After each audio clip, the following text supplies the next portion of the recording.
So our next speaker is an ACM fellow and the winner of the IEEE Tsutomu Kanai Award. He has written 3 textbooks and published more than 150 papers in prestigious journals and conferences. Software he developed operated in the New York Stock Exchange for more than a decade without trading disruptions and played central roles in the French air traffic control system and the U.S. Navy AEGIS warship. Today he will be talking about cloud computing. Without further ado, please welcome Dr. Ken Birman. Well, thank you very much.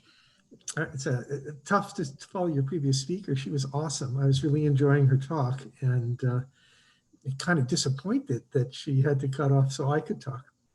So I work on cloud computing systems, and what I mostly want to talk about today is how computer science is starting to reach out and engage with devices in the real world, what we call sensing devices, IoT devices, for Internet of Things, and try to make the world intelligent. And I want to talk a little bit about why a lot of us think this is a really exciting development, what cloud computing is and how this enlarges the idea of cloud computing, and how privacy enters the picture. Privacy has become a growing concern for computing that reaches out into the real world. And so I'd like you to have a chance to think a little bit about the privacy implications and trade-offs that this type of intelligence at the edge might raise. And we should have some time for dialogue about that at the end. Okay, so that's the plan. By the way, I'm experimenting with captioning. I hope it's not too distracting for you. I'm going to be teaching this way all through the fall, and Cornell's been pushing for captioning on the theory that it makes things more accessible. If it's more distracting, and I can see that it doesn't always render my voice properly, just ignore the captioning. So anyhow, we'll talk then about Internet of Things and cloud computing and machine intelligence. Now, I don't work on all of these at once. My real work is on distributed computing, which is when we take a computer on one system somewhere and connect it to a computer elsewhere, and we split a computer program into pieces, and part runs on one machine and part runs on the other or on some set of them, and they cooperate to become a larger scale coordinated system. I was one of the inventors of this area, and companies like Google and Amazon, Facebook, Microsoft are very, very invested in distributed computing. In fact, there are data centers now with millions of computers in them, and many of the techniques that are used in those data centers were invented by people like me and by my students over a long period of time, to the point actually that several of my students run those places right now. And we can even talk about that if there's time. So distributed computing is what I really do. And these days, distributed computing is the sort of the platform is the term we use that supports machine intelligence and applications that dynamically learn and reason and cooperate to do smart things. So the game here is that even though I do a part of this, I need to have the bigger picture because that's the use case for what I do. So here's an example of that use case. This is something Microsoft is doing that we're involved with. It's called FarmBeats. And in this Microsoft FarmBeats project, the idea is when you look at a farm, instead of just seeing alfalfa growing or soybeans, these are soybeans and they're happy or they're not, to start to think a little bit about the conditions in the field. You can think of this field as a kind of a 3D biome, right, that extends into the ground. It has nutrients, it has various levels of soil humidity. There may be pests of various kinds. I'm hoping it's an organic field, but there still might be healthier or less healthy sections of the field.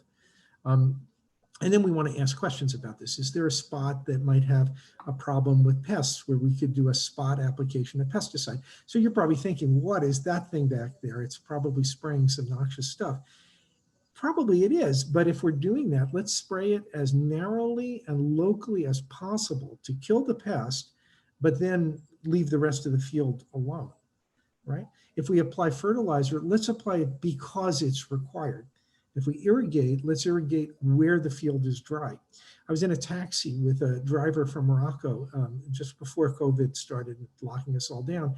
And I was talking to the taxi driver, and it turned out he was going to retire and go back to Morocco and raise olives with his brother. And I asked about climate change.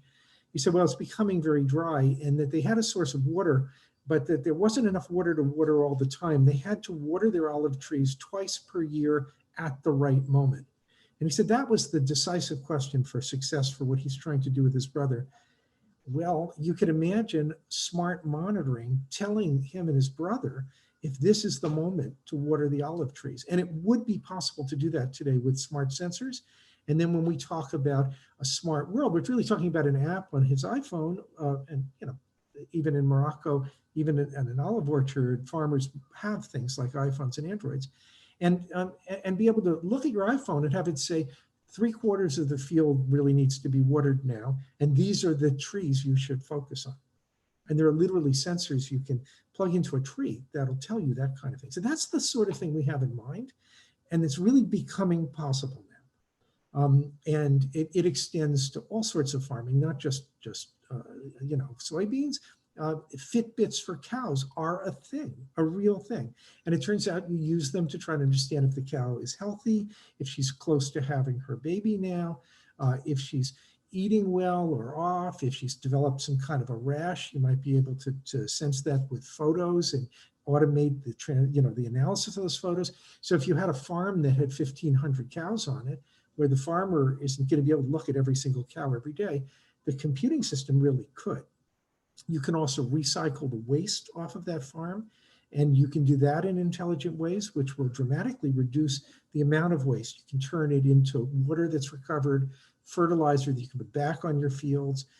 You can turn it into energy. The methane that's released can actually be captured and used. So there's quite a lot that you can do. And then at the level of the things the farm produces, you can track the soybeans as they move to eventually to the grocery store, and you can track milk from each individual cow, separate out the milk from cows that might be under a treatment for an infection, and you can actually track the productivity of different cows and try to understand what affects that. Now, this is an idea that extends to all sorts of settings. So I'm very interested in other uses that make the world smart, and one example would be elder care. So my mom, who's older than this fellow, she was a mathematician at Columbia University. She still actually works in mathematics. She's 92. Well, she lives in New York City, and I worry about her a little bit at age 92 with the pandemic. She has help. It would be very reassuring for me if I knew that she was living in a smart home that would provide various services and would reach out to her or me if she fell. Right now, it's one thing to say, well, she should wear a button. She does have one of those buttons, but it'd be even better if the system could tell and had been pre-programmed basically to call me if she falls down and she's not pressing the button because she got bonked on the head, which can happen, And more broadly, if you're elderly and you're trying to live independently, there's a whole question of things you might start to slip on that could put you at danger, leaving the stove running. Out in California, leaving the shower running all day and ending up with some huge fine for wasting water, right? I mean, there are tons and tons of these things. A smart home could really make the difference, where somebody who wouldn't be able to live independently right now can continue to do that. And I'm working with a company on this called Caspar.ai, not the mattress company. They spell it differently here. And they're trying to actually create, in fact, they have created solutions of that type, where you can live in your home and sort of talk to your home, but the home will also have enough awareness to say, Joan, you have the rice cooking and it's running out of water. Should I shut it off? And she might say, shut it off, or she might jump up and add water or whatever. And then you can think more about the world. You can say, well, there's a lot of congestion in our cities. Could we build cities that would be smarter about the way the traffic is routed and about the way that the lights are patterned? So instead of having a smart intersection that looks just at whether there's a car waiting on a given side, has the big picture, and you can start to schedule accordingly. Here's a kind of cute picture. This is actually La Défense. This is out in Paris. And I've lived in Paris on sabbatical. And one of the things that they have got wrong in Paris is that there's a rule for their traffic circles called priority to the right, which means that any car to your right has priority over you. And if you think about entering a traffic circle that's going, so traffic circles go counterclockwise, right? And that means that you're driving along and a car could be coming in from your right into the traffic circle. So it deadlocks, which is a deadlock. A deadlock is a distributed systems term having to do with nobody can move because everyone's waiting for somebody else. That happens in computer software too. We can make the world a lot smarter than traffic circles that deadlock. This actually only happens in a few places though. Most traffic circles are smarter than this one. And we can make the world safer too. You know, if you think about Paradise Fire in California and horrors like that, the first responders really need to know. And if you could just tell them there are 22 people in this building and otherwise you're sure it's clear, and these are the units that they're in, that would make such a difference in terms of rescuing people, not searching places that don't need to be searched. So a smarter world would actually be a safer world. And you can extend that to many other notions of safety as well. So you get kind of an endless list. And I've worked on quite a few of these things. I'm very excited about the idea that if we could make roadways and highways smart and have them talk to somewhat smart cars, we could really have smart cars. Because I think everybody's beginning to notice that the self-driving cars, they're not coming along as fast as people had hoped. It's too hard a problem to just be a completely autonomous self-driving car. Computer vision will get you pretty far, but there's so many different road conditions to worry about. But if the road itself was also intelligent, then that dialogue might work well because the road could warn you that someone's crossing up here. And even if it was rainy and even if the conditions were pretty bad, that section of the road could know. And then the car would know without having to figure it out on its own.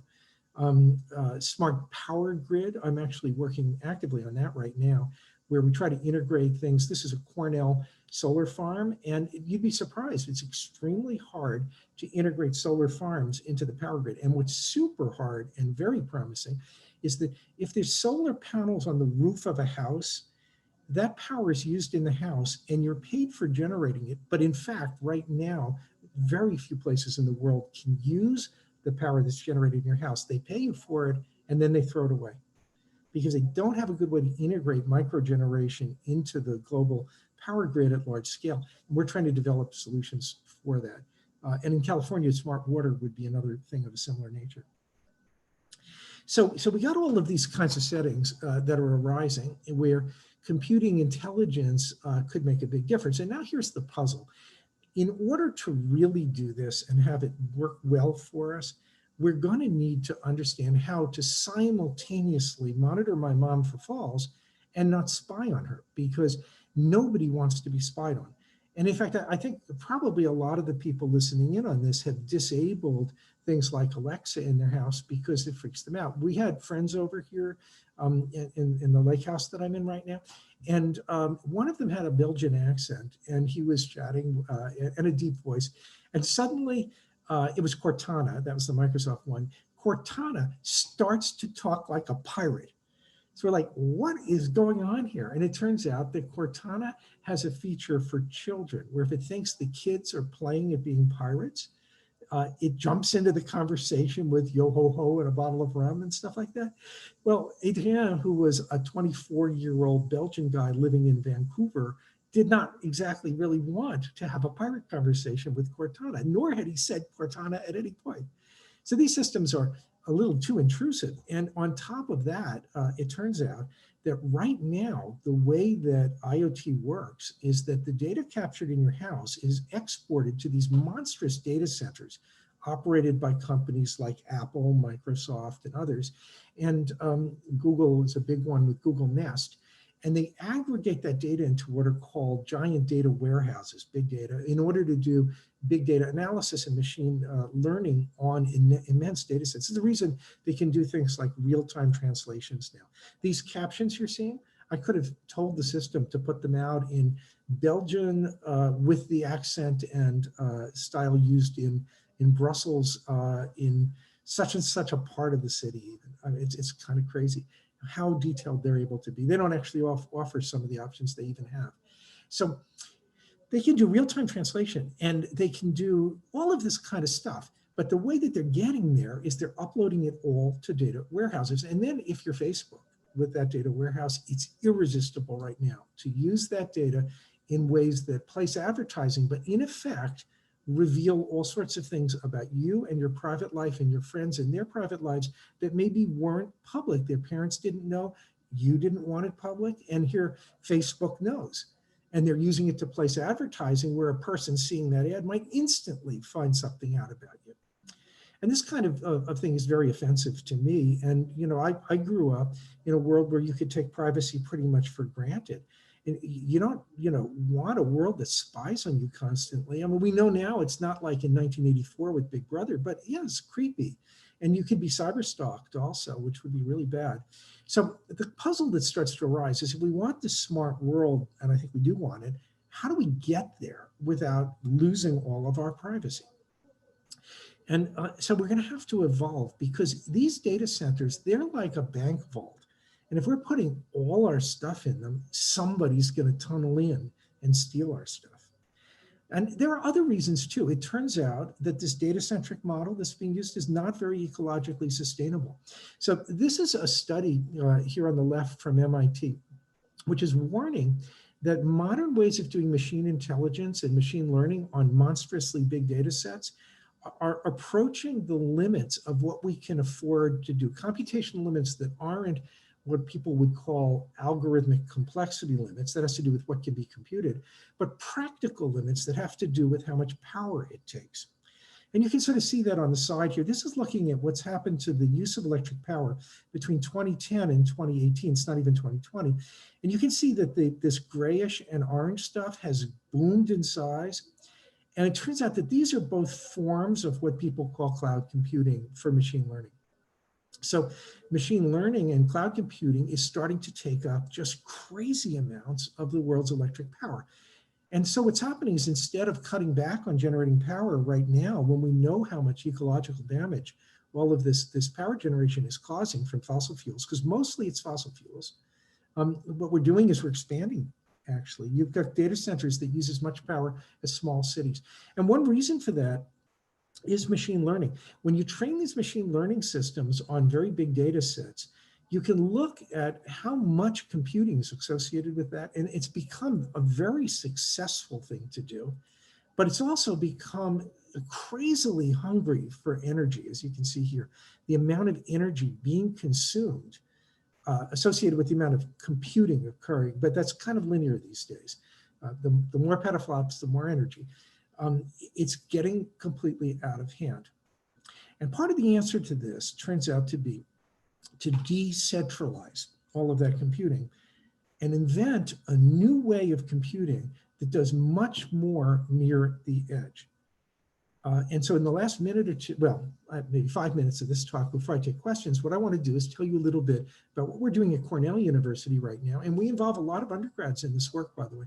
If you were here, you could do this too, to try to understand the benefits of edge computing, the machine learning and AI techniques that can be used at the edge, and also to develop a new style of computing platform that can hold private data and let something compute on it in a scope, in a spot, and share the knowledge it gains, but not share the raw data it gains. So that might be a machine learned model it learned that can be used elsewhere, like to recognize commands I give to the house, but not share everything that the microphone heard. You see, things like that, and which we would really have strong guarantees. So we're doing a project, we're calling it CASCADE, and I'll show you really briefly the way it's going to work. And as I said, we've got undergrads working on this with us now. It's really more of a PhD research activity with me and my PhD students, but every one of us has at least 2 or 3 undergrads who work with us, and over time they become the next generation of PhD students. I've got people who were in my group at Cornell, and now they're at Stanford, MIT, all over the place. So what CASCADE is it, first of all, it runs on a laptop or a couple of machines, some kind of small cluster of computers. And here, in this case, it's a robot who's doing something for the farm, and it found this awesome thing, and it thinks it's a flower or a vegetable, and maybe it's what it's supposed to be looking for. It needs a little help. and it would talk to Cascade. And inside Cascade would be a bunch of programs running that are represented by these circles, the blue ones and the white ones here. And the idea is that we would use a style of computing that is common and very successful in today's cloud computing, the same thing that apps make use of when you use your iPhone or your Android and you're talking to something that has some of the data uploaded to the cloud. It's working this way too. So we would sort of overload that architecture, reuse it. And that means things that work there keep working there, which is nice and would work here.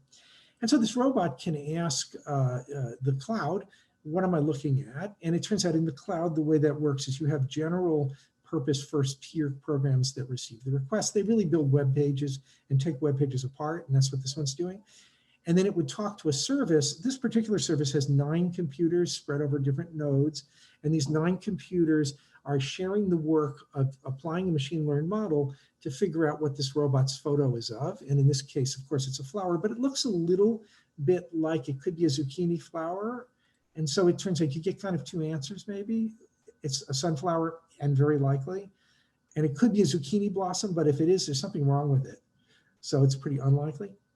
And then the idea would be that this thing here knows a lot of stuff you could find on farms. And with the robot having the access to that, it won't have to use its own onboard power to compute.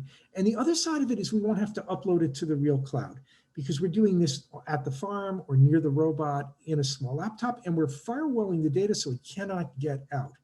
Maybe the robot has stuff it's allowed to send, like I found sunflowers that are ready to harvest, but the raw data won't escape and people can't hack in to get to it either.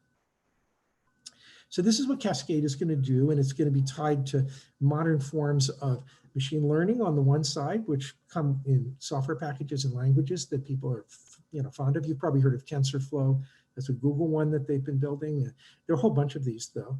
And it leads to an idea that the machine learning people are excited about, which they call distributed artificial intelligence, where instead of thinking in terms of one big AI at Facebook, you start to think in terms of lots of little specialists that do different types of machine learning tasks and AI tasks, and they can talk to each other, and we can analyze the resulting graph. That's supposed to be what we're seeing up here with these little lambdas representing the AIs. And this turns out to be a very effective model. Robotics researchers have been using this. Because think about my hand, if I was a robot, articulating my hand would mean models for the joints, models for the actuators. And so they've been building distributed AIs anyway. And then if I say, oh, by the way, I'm going to firewall these so that they can't export data they're not supposed to export, the robotics guy, there's no problem. And we can then move that over to smart home like Casper.ai. Which is being built by a robotics guy. And they say, yeah, of course not. Why would we want to? And the real answer is, well, Facebook would want to because they want all their data in one warehouse, but that's where that privacy problem came from. And in this model of distributed AI, once we have an environment to run it in, a kind of an operating system, and that's what Cascade will be, it'll work just as well. And because it's very decentralized, we can take advantage of smaller amounts of locally generated power. And so we kind of benefit from all that micro generation of power that's occurring too. So we end up with new computing models, new computing ideas, and new ways to solve the problems. And then we can look back at elder care and we can say, are there opportunities that this opens up now that we can assure the client that this is a genuinely private system? And we also know that they're not going to read about huge data breaches from this kind of a system the way you do every day from the data warehouses.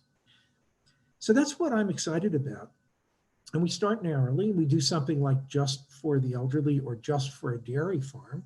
And then once we have something that starts to work, we build it out and we can eventually bring other people in and say, we do open source software and say, you can use our software too. We used it for smart farms, but if you would like to use it for a smart city, easily adapt it and we'll help you do it. And my group often does that right now.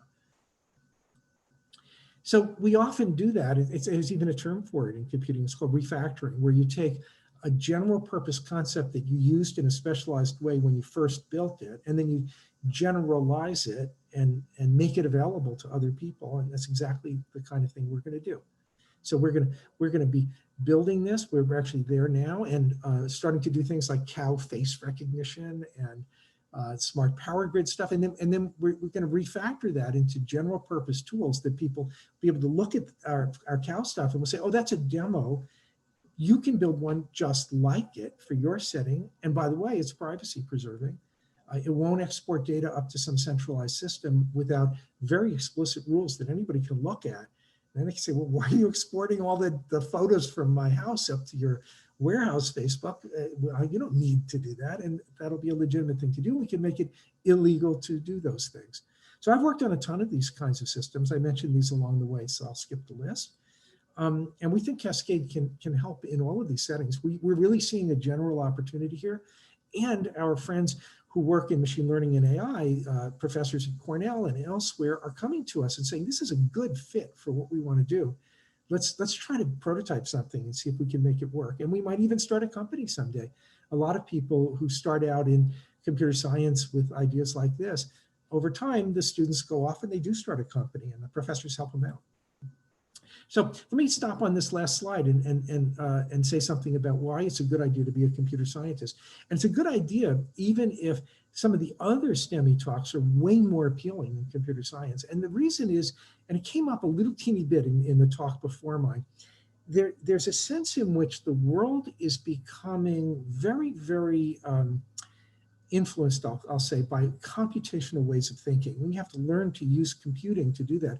But things like protein modeling as a way to design new drugs that we were hearing about a minute ago, well, even being able to think it is possible to do that is a form of computational thinking. But you have to understand what the tools are and how well they work and what they can do to be able to do that type of thing. And so I'm excited about computational thinking and its power. And I believe that you can find uses of computing systems in almost every setting. And they can be beneficial uses. We can do the part about preserving privacy and do the smart grid and reduce the waste of power. And we can provide elder care and not spy on people. And all of those kinds of things. We can get these things right. And so looking at the world and seeing opportunity for computation to improve the world, I think is just a super exciting thing right now, and a necessity considering where we are in terms of global climate change and in terms of the pandemic and future ones, right? And just in terms of the quality of life. I mean, imagine some farmer in India who's very much at risk if the river floods. Being able to warn that farmer that this year the river really might flood, and your soils are very saturated, but here is a seed that you can plant that won't die if your field floods. And now that farmer doesn't lose everything in the flood that comes. Can you imagine how much impact we can have on the world if we can get to the point where we can do those things? So I hope some of you are gonna come to places like Cornell. It doesn't have to be Cornell. There are tons of really good schools right now in this area, and become part of this and help change the world, whether you do it as a computer scientist like me, or if you turn right around and become a biologist who really is an expert in using computing tools in biology, which basically is what we were hearing a minute ago. And I'll stop with that and take any questions you have. Now, let me see if I can figure out if people have questions, or you can unmute. What are the questions on chat? Is that how that's being done? Yeah, most people are putting them on the chat. So let me just find chat. I see one chat remark. I don't think there are many questions. It says, sounds like Silicon Valley, the TV show. Yeah, it kind of does, doesn't it? But you know, it's real too. So anybody have any questions at all? How does the smart farm work? Okay, so I'll go back to that one. This was Farm Beats. It was being done by Ranveer Chandra, who's the chief scientist now for Microsoft's cloud computing unit. It's called Azure. And he also is the head of Farm Beats, and he was my PhD student. And what they're doing is they put humidity sensors. They also use drones, and with the drones, they stitch together images. Like the image we're seeing here was actually made by a set of drones that flew over this field in various directions. And literally, they learned to sail on the wind like a sailboat in order to preserve battery power. It's the coolest thing. And they stitch those images together, and they're able to use machine learning to recognize patterns of plant growth and of photo basically imaging. They're doing it in what's called multispectral imaging. that let them tell if the soil is dry, if it's very wet, if various kinds of signs of stress are occurring. Then the drone can go close and look, and they can say, oh, this may be an outbreak of such and such a plant pest. And then they can dispatch a different system that will do a spot of application of pesticide at that spot. Or they can look it up and see if they've already treated that spot, and this is just all damage. So a smart farm would have things like that. For the dairy, we're doing things like as the cows walk in, we photograph them from several angles, we correlate those photos together, and we figure out which cow it is. You would think that the tags in their ear would work, but it turns out that the tags the cows are wearing get really muddy, and RFID doesn't work well when it's caked with mud. And the cows are too close together sometimes, and so they get multiple RFIDs that scramble. So photos work better. So they just walk through this little corridor, and then it might say, oh, that's Becky, she's under treatment for a rash. Send her off on the right, the vet wants to have a look at her. Or we could just keep track of where she is in the barn so that when the vet shows up, we know how to go find Becky, which could be a challenge, if there are hundreds of cows. So the smart idea of the smart farm is that you're putting cameras and sensors and computing all over the place. Now, then you can say, well, isn't this going to be super expensive? And in fact, what they're trying to do is arrive at the point where the smart farm has mobile devices. They show up, do things, and then go to the next farm, just like you rent a tractor for a day these days. So that's the idea. Can I elaborate on the technical skills that are needed? Yeah, so when people come into CS, the first thing we discover is that a lot of high school students are already programming pretty well in many languages like Java, but they often have not thought about computation as a process and abstractly, sort of how do you think about using computing tools and assembling them? Because, you know, if you're trying to build a system that might have thousands of computing devices, even on one farm, how do I organize that for useful purposes, right?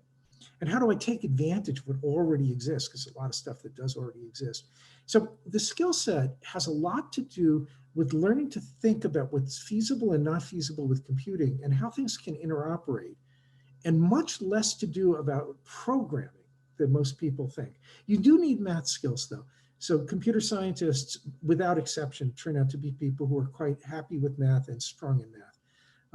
Even if they're going to apply the work in other domains, they still come in with strong math skills. We do teach programming at Cornell, but much less of it than you would expect. But we have a lot of courses on how artificial intelligence works and so on. And that's mathematical at its roots. So the main technical skills are math skills. And the secondary skills, the engineering skills, are programming skills, but most people quickly acquire the programming skills. On the other hand, learning to build systems that are secure and private and correct is something that we can teach. A lot of people have struggled with bugs. Might be surprised to realize that at a more advanced level, generally, we don't make those mistakes. You can learn not to, and there are tools that will help prevent them. Mm-hmm. Any other questions? Yeah. Thank you, Dr. Birman. I heard someone else say thank you. A little, yeah. Thank you so much for the talk. It was amazing. Okay, I think you're not allowed to ask more questions. We must be out of time. Okay, it was great to join you, everybody. Drop me an email if anybody does have a question. It's ken@cs.cornell.edu, and I'd be more than happy to answer. Okay. Thank you so much. Drop out of this?